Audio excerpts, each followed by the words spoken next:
Bonsoir Julie, bonsoir à tous. Je vous l'avais dit, maître, je n'ai pas menti. Ce sont les mots qu'aurait donc adressé Cédric Jubilard à son avocat au moment où des ossements ont été retrouvés là où il a mené les gendarmes ce matin à 10 km de son domicile. 10 jours après être passé aux aveux et plus de 5 ans après la disparition de sa femme Delphine. Il était à la... L'état d'esprit de Cédric Jubilard au moment de ses recherches, ce qu'il a dit, les dernières informations. Ce soir, on va évidemment y revenir très longuement ce soir sur ce plateau avec nos invités. Mais d'abord, place au long format des équipes de Ligne Rouge qui va vous raconter en détail et en images ses ultimes rebondissements sur cette affaire qui a passionné les Français. C'est un long format de Stéphanie Zenati, Régis Desconclois et Manuel Abrone. Et on se retrouve juste après, évidemment. Cédric Jubilard est passé aux aveux il y a 10 jours. Et c'est donc ces dernières heures, vous venez de nous l'écrire parfaitement, Mathias Tessot, qu'il a décidé de dire où se trouvait potentiellement donc la dépouille de Delphine Jubilard. Pourquoi maintenant ? Pourquoi cette accélération de Cédric Jubilard? Écoutez ce que dit à ce propos l'avocat de Cédric Jubilard qui a été longuement sur notre antenne ce soir.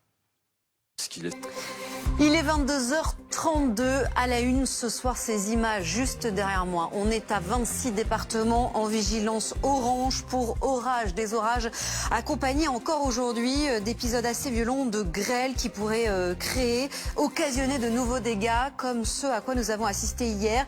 Il y a même une tornade, et non pas une mini-tornade comme je l'ai dit tout à l'heure. Et oui, toute la rédaction de BFM TV m'est tombée dessus, donc j'exagère un peu. Au moins Julien Riflet pour le service météo. Tornade et surtout pas mini-tornade, une tornade observée, regardez du côté de Saint-Étienne. Oh, les tuyaux. Wow.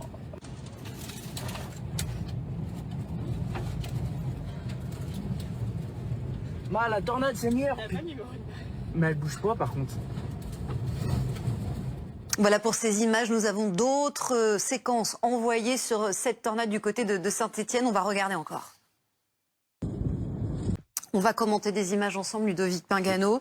On va retrouver notre correspondant Damien Charton qui s'est rendu un peu au nord de Saint-Étienne, à Saint-Priest en Jarez, où justement autour de vous, Damien, eh bien, il y a des dégâts assez importants de ces chutes de grêle de ces dernières heures. Alors visiblement, on a un problème avec Damien Charton. Dès qu'il sera connecté, il nous fera signe et on ira le retrouver. Mais regardons ces images de chutes de grêle ces dernières heures.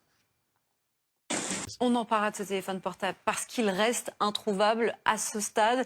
L'avocat de Cédric Jubilard a été interrogé sur ce point ce soir. Il reste ambigu. En revanche, sur d'autres sujets, et on va l'écouter en longueur parce que je pense que c'est important, il a donné beaucoup de détails, notamment sur la manière dont se sont déroulées ses recherches ce matin, l'état d'esprit, selon lui, de Cédric Jubilard au moment des faits, pourquoi il a décidé de parler maintenant et de faire en sorte que cette enquête s'accélère. Écoutez-le. Merci beaucoup Mathéo et merci à Louis Gagnepin. Elles sont importantes aussi ces images parce qu'elles montrent à quel point les habitants de cette commune vivent au rythme de ce drame depuis 5 ans. Ce drame et ces rebondissements donc majeurs que nous avons connus aujourd'hui, sur lesquels nous allons revenir avec le travail des équipes de Ligne Rouge, les équipes de Ligne Rouge qui vont revenir en longueur avec les images, les réactions, les informations importantes de ces dernières heures. C'est un long format de Stéphanie Zenati, Régis Desconclois, Manuel Abrone et on se retrouve juste après évidemment.